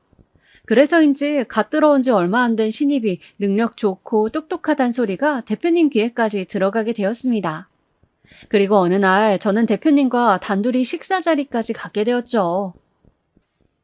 민정 씨가 일 잘한다는 소문이 내 귀에까지 들리더라고. 아닙니다. 그저 맡은 일만 열심히 했을 뿐인데 다들 칭찬해 주시니 몸둘 바를 모르겠네요. 앞으로도 우리 회사를 위해 지금처럼만 해줘요. 그렇게만 해준다면 민정 씨 승진은 내가 보장할 테니까 그런 의미에서 짜네요. 네, 감사합니다. 민정 씨랑 인연이 오래 이어졌으면 좋겠네요. 사람 인연이 참 신기해요. 대표님의 그 말은 현실이 되고 말았으니까요. 대표님이 바로 제 남자친구가 되었기 때문이죠. 그것도 생애 첫 남자친구 말입니다. 남자친구라고는 한 번 사귀어 본 적이 없었는데 대표님과 몇 번 자리하고 사적인 자리를 가지게 되면서 서로 호감이 있다는 걸 알게 되었습니다. 그리고 대표님의 빠른 고백으로 저는 사내 연애를 시작하게 되었죠. 솔직히 말하면 제가 이 사실을 이야기했을 때 친구들의 반응은 걱정 반 축하 반이었어요. 회사 대표와 연애한다니 놀라면서도 사내 연애가 쉽지 않을 거라는 말이 많더라고요. 사람들에게 걸리면 안 되니 그런 불편함도 있을 테고 말이에요. 거기다 연인 사이면 헤어질 일도 있을 텐데 그렇게 되면 회사를 나가는 쪽은 제 쪽이 되지 않겠어요? 친구들의 그런 말을 들으니 그것도 일리가 있어 고개가 끄덕여졌죠. 하지만 대표님은 사귀면 사귈수록 그야말로 진국인 사람이었습니다. 오늘은 자기가 먹고 싶은 곳으로 가자. 저번에 나 먹고 싶은 데 갔잖아. 요즘 자기 야인 것 같아. 일이 많아서 그런가? 오늘 보양식 좀 먹여야겠어. 아니야, 나 괜찮다니까. 얼굴 살이 좀 빠져서 그래. 살 빠지면 안 되지. 지금도 말랐는데. 얼른 맛있고 건강한 거 먹으러 가자. 연인을 위한 사소한 배려도 몸에 배어있는 사람이고 마치 아빠처럼 잘 챙겨주는 사람이었어요. 사실 요즘은 연인 사이에서도 남자가 본인 여자친구에게 살 좀 빼라, 보기 흉하다, 다른 여자들 안 보이냐 이런 말들 많이 한다잖아요. 뭐 반대로 여자 쪽에서 그러기도 하고요. 본인들의 외적인 이상형에 연인을 맞추려고 하는 것들이죠. 그런데 이 사람은 사귀는 내내 보통 사람 평균 이상인 제 몸무게를 알고도 단 한 번도 그런 말을 한 적이 없었습니다. 오히려 살 빠지면 안 된다고 보양식을 챙겨주는 사람이었죠. 그런 면에서 무척 섬세하고 다정하다고 느꼈습니다. 거기다가 본받을 점도 많은 사람이었어요. 자기가 맡은 일에는 굉장히 책임감이 넘쳤고 또 무척 부지런했거든요. 사업을 하는 사람이니 당연히 그래야겠지만 사원인 제가 보기에도 이 사람의 추진력이나 열정 같은 걸 보다 보면 저절로 감탄이 나왔죠. 친구들 사이에서도 저와 남자친구가 1년이 넘어가면서 제가 이런 것들을 자랑하면 와, 나도 민정이 남자친구 같은 사람 만나고 싶네 라는 말이 나오곤 했어요. 특히나 저희 부모님께서는 가끔 제게 남자친구 있냐는 말을 물어오곤 했는데요. 엄마는 제가 가정을 빨리 꾸려 안정감을 갖는 것도 좋다며 우리 딸 남자친구 있음 한번 엄마한테 데려와 보지 라는 말씀을 하시곤 했어요. 그때마다 아유 엄마 아직은 부담스럽지 만난 지 몇 년 된 것도 아닌데 나중에 보여줄게 하며 넘기긴 했지만 엄마와 남자친구의 만남을 머릿속에서 그리다 보면 저도 모르게 기분이 좋아지더군요. 그리고 그런 날은 빠르게 다가오고 말았는데요. 저는 제 예상보다 아주 빨리 프로포즈를 받게 되었습니다. 네, 아까 말씀드렸듯 남자친구가 추진력이 강한 사람이라 했잖아요. 남자친구는 결혼 상대로서 저에 대한 확신이 이미 크다며 서로를 알아가는 연애보단 결혼이 하고 싶다고 하더라고요. 민정아, 다른 건 몰라도 내가 너 행복하게 해줄게. 난 우리가 서로한테 그럴 수 있을 거라 생각해. 나 믿고 결혼해 줄래? 남자친구의 꼼꼼한 성격답게 화려하고 섬세하게 계획된 프로포즈였어요. 저희가 첫 여행으로 갔던 펜션을 잡아 그곳을 꾸며놓고 직접 만든 케이크에 꽃다발에 반지에 거절할 수 없는 청혼이었죠. 그 낭만적인 분위기는 가슴 아프게도 아직도 눈앞에 생생합니다. 그렇게 생애 다시 없을 고백을 받고 친구들에게 한껏 자랑을 한 뒤 결혼을 준비하던 중 저는 우박과 같은 난관들을 만나게 되었는데요. 언제 어디서 떨어질지 모르는 장애물에 잡음이 생기고 만 것이죠. 어느 날 제가 회사를 마치고 집으로 가던 중이었어요. 갑자기 어떤 중년의 여인분께서 제 손목을 덥석 잡더니 잠시 얘기 좀 할 수 있냐 하더라고요. 처음에는 도를 아십니까? 인 줄 알고 그런 건 안 믿는다고 급하게 빠져나가려고 했는데 그 여자분은 제 상상 이상의 분이셨습니다. 나 주원이 엄마입니다. 그러니 얘기 좀 나누시죠. 나도 먼 길 돌아왔으니까. 그렇게 저는 남자친구의 소개도 없이 단 둘이서 예비 시어머니와 불편한 자리를 하게 되었어요. 무슨 말을 해야 할지 몰라 말을 고르고 있는데 예비 시어머니는 저에게 불쑥 그러더라고요. 내가 아가씨 뒷조사를 좀 해봤는데요. 아, 뒷조사라는 말은 좀 불쾌하려나? 네? 아무튼 뒷조사를 해봤는데 아가씨 집안이 우리랑은 영 맞지 않더라고. 아가씨 학벌도 그렇고 뭐 하나 마음에 드는 게 없는데 우리 주원이가 집안 체면은 생각 안 하고 아가씨를 결혼 상대로 데려온다길래 내가 이렇게 미리 나와 말하게 됐어요. 괜히 아들 있는 자리에서 이런 말 하면 곤란하니까. 저 어머님 무슨 말씀인지 이해하기가 힘드네요. 그러니까 제 뒷조사로 저희 집안 학벌 뭐 이런 걸 다 일일이 알아보셨단 건가요? 네, 내가 원체 의심이 많은 사람이기도 하고 우리 주원이한테 돈 목적으로 달라붙는 애들이 몇몇 있어서 속간했어야 했거든. 그래서 알아본 김에 다 알아봤어요. 아가씨 엄마가 무슨 일을 했는지까지. 근데 참 알아보면서도 한숨이 나오더만. 주원이가 혹시 우리 집이 뭐 하는 집인진 말 안 하던가요? 우리 애 아빠 은행장까지 했던 사람이에요. 우리 집에 땅이 얼마나 있고 건물이 몇 채고 이런 것까지 운운하고 싶진 않아요. 요즘 세상에 그런 거 하면 추저분해 보이잖아. 근데 이 결혼은 어차피 안 될 결혼이라는 거 그거 하나 말해주려고 나온 거예요. 저는 그날 예비 시어머니란 작자를 만나고 나서 딱 한 가지 생각이 들었던 것 같아요. 파혼이요. 드라마 속에서나 나올 법한 상황을 겪고 나니 이런 시어머니 감당할 수 없겠구나라는 생각이 번쩍 들면서 번개를 맞은 것처럼 몸이 찌르르 하더라고요. 무슨 정신으로 그 카페를 나왔는지 모르겠지만 나오자마자 저는 남자친구에게 전화를 했고 이 일을 모두 말한 뒤 결혼은 없던 일로 하자고 말했습니다. 그러자 남자친구는 혼비백산이 되어 찾아왔더군요. 민정아, 얘기 좀 해. 제발 이러지 마. 나가줘. 오빠와 할 말 없어. 제 자취방 문을 두드리며 애걸하고 나와달라고 다시 생각해달라 말했어요. 저도 마음이 아팠어요. 어떻게 아프지 않을 수 있겠어요? 결혼까지 생각했던 남자인데 그 꿈을 그리고 있었는데 하지만 제가 만났던 그 표독스런 시어머니만 생각하면 온몸에 소름이 끼쳐 도저히 엄두가 나지 않더라고요. 그런데 일은 여기서 끝나지 않았어요. 남자친구가 대체 예비 시부모님에게 가 무슨 말을 한 건지 이번엔 그쪽 시아버지께서 저를 만나고 싶다 하셨고 저는 정말 나가고 싶지 않았어요. 이미 시어머니란 작자에게 몇 대를 얻어맞고 화병이나 앓아 죽을 지경인데 시아버지라뇨. 물 건너간 결혼 더 이상 붙잡고 싶지 않았어요. 하지만 이런 제 마음을 돌린 건 남자친구였습니다. 남자친구는 결국 시부모님을 모두 모아놓은 자리에서 재산이고 뭐고 다 포기할 테니 결혼 허락해달라는 말을 내뱉고 말았죠. 저는 그때 알았어요. 남편 몫으로 올 재산이 10억대는 넘어간다는 것을요. 뭘 포기한다고? 너 지금 그 말에 책임질 수 있냐? 네, 책임질 수 있어요. 제 인생을 아직도 자기 것이라 생각하며 휘두르시는 부모님, 저도 더 이상 아들 노릇 못하겠습니다.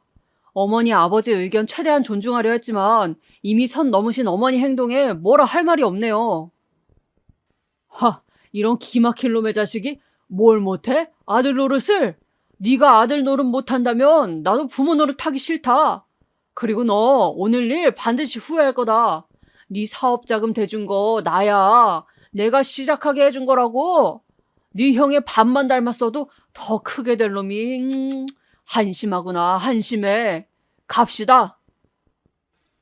사실상 남자친구에게 한 말이 아니라 저에게 한 말이었습니다. 저 같은 여자를 만나 크게 되지 못하고 우물 속에만 논다는 말씀이셨죠. 수치스럽고 모욕적이었습니다. 시어머니와 시아버지는 번갈아가며 그렇게 저를 노려보시더니 그대로 자리를 떴고 마치 제가 죄인이 된 것 같은 기분에 비참해졌어요.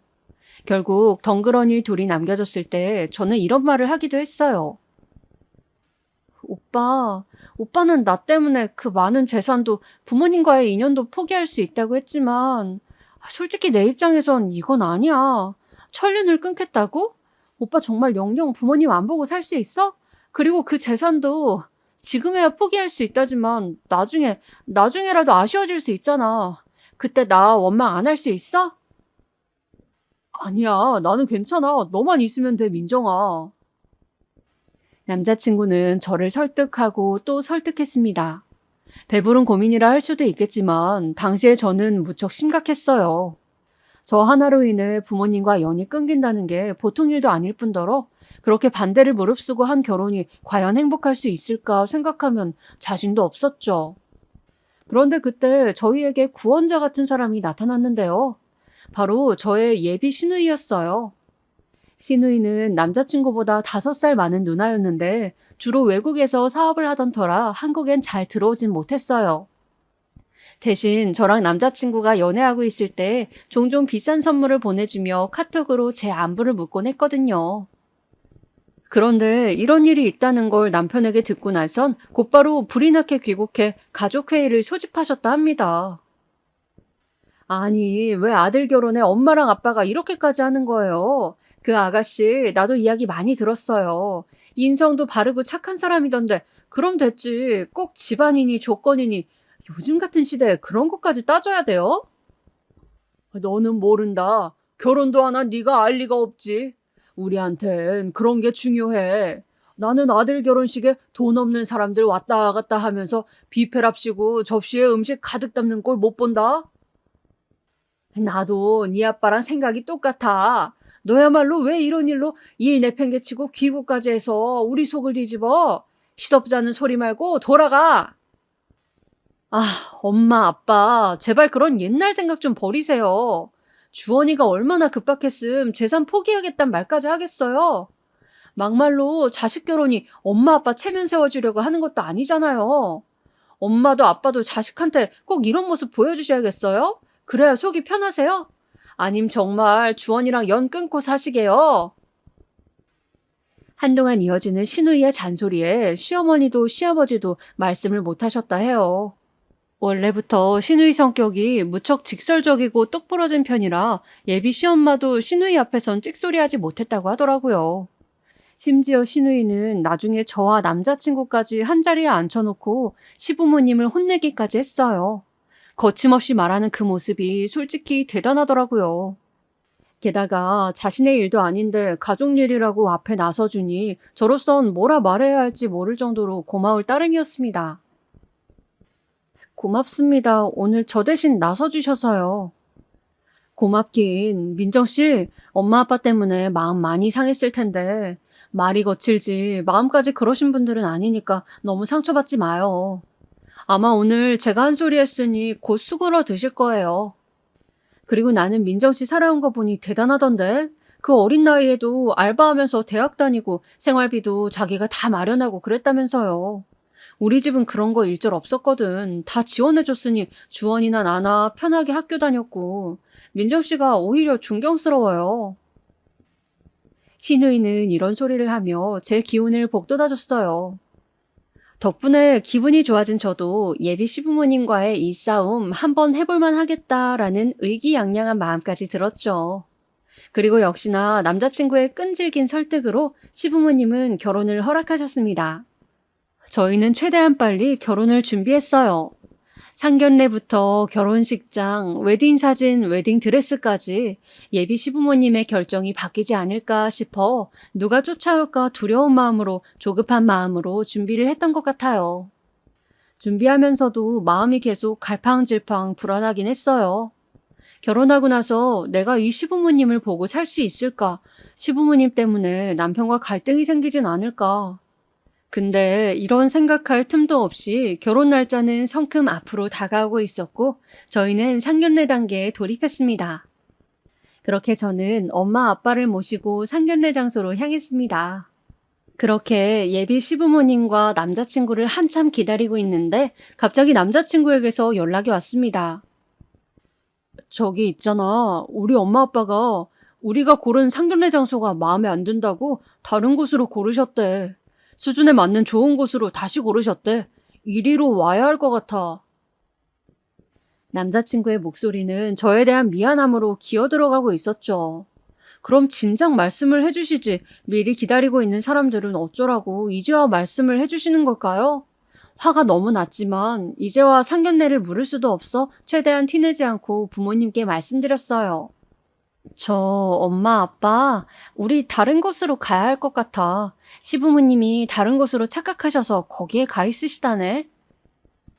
아유 그러니? 그래 어쩔 수 없지. 그럼 거기로 얼른 가자꾸나. 엄마와 아빠에겐 그런 해선 안 될 거짓말까지 해가며 내비게이션에 알려준 도로명 주소를 향했습니다. 그런데 그때까지만 해도 모르고 있었어요. 그곳이 어디인지 말이죠. 하지만 도착하니 최고급 상견례 장소라 하던 그곳은 굉장히 허름한 국밥집이었고 그 안에 예비 시부모님이 활짝 웃는 표정으로 저와 부모님을 보고 있더라고요. 남자친구는 옆에서 고개를 푹 떨구고 있었고요. 여기가 맞니? 당황하신 엄마가 여기가 맞냐 재차 물으셨지만 일단 저는 시부모님과 눈이 마주친 이상 부모님을 모시고 시부모님이 있는 테이블로 가 앉았습니다. 속은 이미 부글부글 끓고 있었지만요. 그때까지도 엄마와 아빠는 허름한 국밥집을 보며 이게 무슨 일인가 어리둥절해 하시는 표정이었습니다. 그런데 무슨 당당함인지 예비 시어머니가 먼저 입을 열더군요. 아, 장소가 혹시 마음에 안 드시나요? 네, 그게 아니고 조금 놀라긴 했네요. 왜요? 사돈 취향에 딱 맞춰 준비한 건데. 네? 그쪽 집안 수준 맞추려면 애들이 알아본 호텔 한식당에선 아무래도 안 되겠더라고요. 거기 요리가 얼만지 아세요? 한 사람당 10만 원은 좋게 넘어요. 그런 곳에서 상견례 하시는 거 부담스러우실 거 아니에요. 평생 한 번도 안 가보셨을 텐데. 그래서 여기로 했어요. 평소 많이 가보신 곳에서 상견례 해야 긴장도 덜 되고 국밥도 좋아하실 것 같아서요. 아, 뭐라고요? 지금 저희 집을 비꼬시는 건가요? 어쩐지 제 딸 목소리가 이상하다 싶었더니 이런 일이 있었군요. 아니, 뭘 그렇게 억울해하세요? 이런 반응이시니 제가 더 당황스럽네요. 식당에서 일하셨다면서요. 식당 일하는 사람을 사돈으로 맞을 거라고 저희는 생각이나 했겠습니까? 저희도 기가 막혔습니다. 이런 애가 우리 집에 며느리랍시고 들어온다 하니까요. 근데 돌려 말하려고 얼마나 애썼는지 몰라요. 뭐라고요? 지금 그 말 당장 취소하세요. 이런 애라뇨. 내 귀중한 딸입니다. 네. 누구에게나 소중하죠, 자식은. 근데 사람이라고 다 같은 등급은 아니라서요. 아무튼 그런 말은 다 전한 걸로 알고 이만 일어나겠습니다. 너무나 기막히고 황당한 자리였어요. 한마디로 시부모님은 일부러 국밥집을 상견례 장소로 정하고 부른 것이었고 저희는 그대로 그 모욕을 뒤집어 쓸 수밖에 없었습니다. 저야 그렇다 치고 가난하단 이유 하나만으로 왜 저희 부모님까지 이런 취급을 받으셔야 했던 걸까요? 저는 그만 너무 분이 차 앞에 있던 물컵에 있던 물을 그 사람들 얼굴에 그대로 쏟아 부었어요. 더러운 것들. 그리고 그 한마디만 하고 엄마 아빠 손을 잡고는 나와버렸네요. 얼마나 화가 나던지 나오고 나서도 분에 차 계속 씩씩거렸어요. 근데 막상 엄마 아빠 얼굴을 보니 너무 미안하더라고요. 괜찮다며 등을 쓸어주시는데 그만 울음이 터져 나약한 모습을 보이고 말았습니다. 미안하다고, 나 때문에 그런 일 당하게 해서 미안하다고 중얼거렸죠. 하지만 엄마는 이 못난 딸을 감사 안아 주셨고 아빠는 묵묵히 제 손을 잡아주셨죠. 괜찮다. 다 괜찮아. 원래 세상엔 못된 사람들이 있어. 우린 너가 다치지 않았을까 걱정된다. 부모님은 그런 말로 오히려 저를 걱정하셨어요. 아마 지금 생각해보면 그 사람들은 계획적이었던 것 같아요. 남자친구가 필사적으로 결혼할 거라고 하니 대놓고 우리가 파혼할 수 있는 상황을 만들었던 것이겠죠. 남자친구와도 그 뒤 연락이 끊겼습니다. 아마 저를 사랑하지 않아서는 아닐 겁니다. 그런 행동까지 한 자기 부모님이 너무 창피하고 또 한편으론 저에게 너무 미안해 연락하지 못했을 거예요. 그런 남자친구 마음을 충분히 이해했기에 저 역시 그 사람과의 인연은 여기까지라 여기고 깨끗이 정리했어요. 그리고 저는 모든 걸 잊은 채 제 삶을 살아나갔습니다. 그 당시 제 목표는 하나였던 것 같아요. 아픈 과거를 겪었지만 과거는 과거일 뿐 거기에 집착하지 말고 현재에만 집중하며 살아가자고요. 그게 부모님을 위한 길이기도 하다고요. 그리고 회사도 자연스레 그만두게 되었어요. 다행이라면 더 좋은 조건으로 다른 회사에 곧장 취직을 했다는 거예요. 불행 중 다행이었죠. 먹고 살 걱정은 안 해도 됐으니까요. 사실상 그간 연애는 한 번도 하지 않았어요. 부모님은 제가 새롭게 출발하길 원해 이런저런 선자리도 주선해 주시려 했지만 저는 친구들이 해주는 소개팅도 마다했습니다. 아마 또 다른 누군가를 만나기엔 아직 제 마음의 준비가 되어 있지 않은 것 같았어요. 그런데 새로운 곳에 가 새로운 환경에 적응하다 보니 또 인연을 만나게 되더라고요. 이번에 만나게 된 인연은 저와 운명이지 않을까 싶을 정도로 취미도 취향도 비슷해 같이 있으면 공기처럼 너무나 편안한 사람이었습니다. 또 새로운 사랑을 시작하는 것이 두렵긴 했지만 너무 잘 맞다 보니 결혼까지 순식간에 흘러가게 되었죠. 다행히 긴장되고 떨리는 마음으로 만나게 되었던 시부모님 역시 무척 좋으신 분들이었습니다. 검소하시고 소탈하신 성격을 지니신 데다 인품이 좋으신 게 인상에서부터 드러나시는 분들이었죠. 상견례 내내 저희 부모님을 얼마나 배려해 주시는지 시부모님의 행동 하나하나를 보며 잘 모셔야겠다는 생각이 절로 들었어요. 허나 남편과 결혼하고 난 후 알게 된 충격적인 사실이 하나 있었는데요. 바로 남편 집안이 굉장히 잘 사는 집안이었다는 거예요. 사실 워낙에 남편도 검소하고 시부모님도 티를 내지 않으셔서 모르고 있었는데 결혼 후 한참이 지난 후에야 시부모님께서 저를 부르시더니 말씀하시더라고요. 아가, 네가 괜히 부담스러워할까 봐 말하지 못했다. 부잣집이라 하면 편견이 생길 수도 있고 그래서 우리 애한테도 말하지 말라 했어.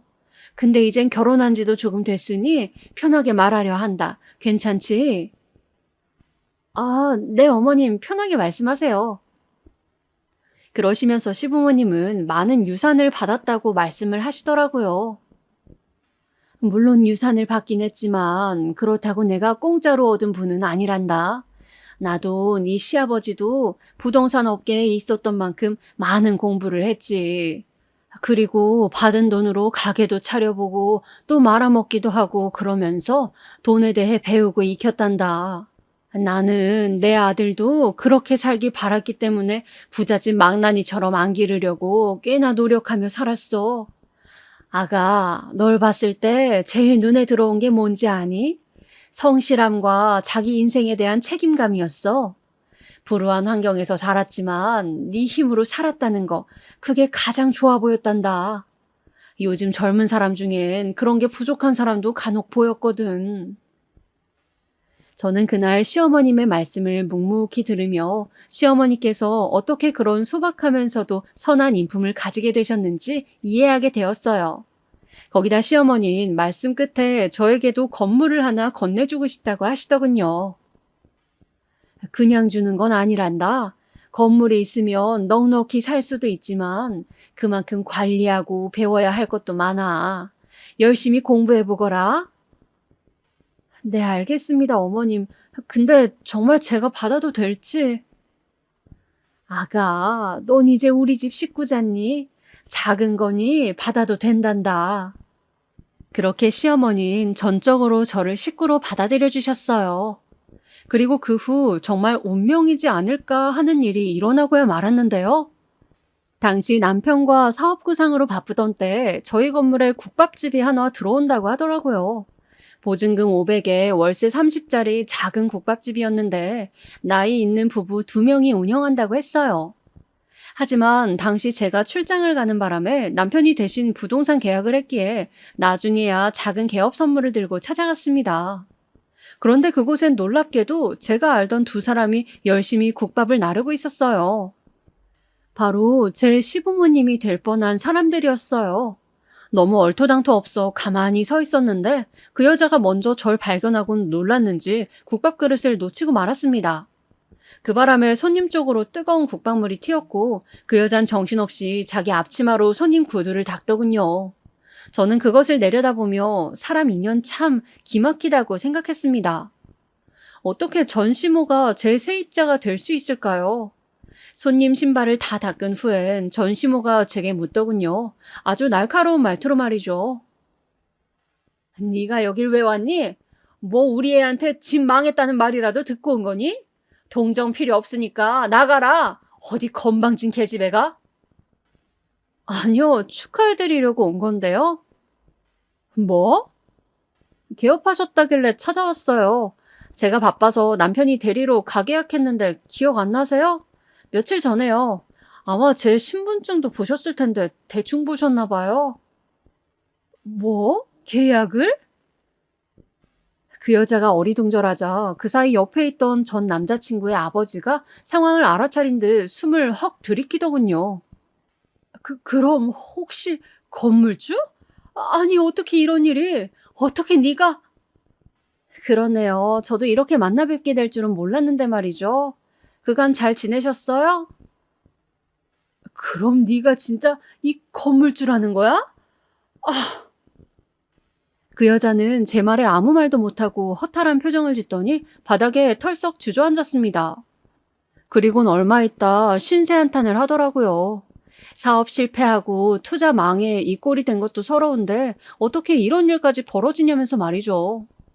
아마 저도 그 여자도, 아니 그 누구도 이렇게 우리가 다시 만나게 될 거라고는 생각하지 못했을 겁니다. 그러니 상견례 장소를 국밥집으로 잡을 수 있었겠죠. 이미 비참한 꼴 다 본 저로선 더 볼 필요도 없을 것 같아 이 말만 해드렸습니다. 그나저나 아줌마, 앞치마 너무 잘 어울리시네요. 열심히 하세요. 그리고 저는 밖으로 나와 상쾌한 공기를 마음껏 들이마셨어요. 오래된 상처 하나가 쓰리게 저를 훑고 지나갔는데 이젠 정말 과거이구나 싶더군요. 그러면서 웃음도 나오고 눈물도 고이는데 기분이 정말이지 개운했습니다. 그 후 저는 둘 다 국밥집을 관두고 나갈 줄 알았지만 투자한 돈이 있어 그런지 울며 겨자 먹기식으로 나가지 못하고 세입자인 채로 살더라고요. 종종 국밥집 앞을 지나갈 때마다 그 여잔 흠칫흠칫 놀라곤 하고요. 도둑이 제발 저리는 꼴이죠. 지금의 저는 남편과 딸아이 하나를 두고 평범하게 잘 살고 있답니다. 물론 건물이 있어 경제적으로 여유가 있으니 삶이 편안한 것도 좋지만 그것보단 친정 부모님 잘 챙겨주는 남편 덕에 너무 행복한 일상을 보내고 있어요. 아마도 그간의 고생은 이 나날을 위해 만들어진 게 아닐까 하는 생각이 들 정도로 말이죠. 또 어린 시절 가난하고 불우했지만 제 힘으로 뭐든 견디고 이겨내려 했던 저이기에 여기에 만족하지 않고 남편과 시작한 사업을 한번 잘 마무리해보려 해요. 현명하신 시부모님의 가르침이 항상 옆에 있으니 걱정은 안 해도 될 것 같습니다. 지금까지 이야기 들어주셔서 감사하고 항상 평안한 삶 되시길 기원합니다. 사랑합니다. 내 가족들.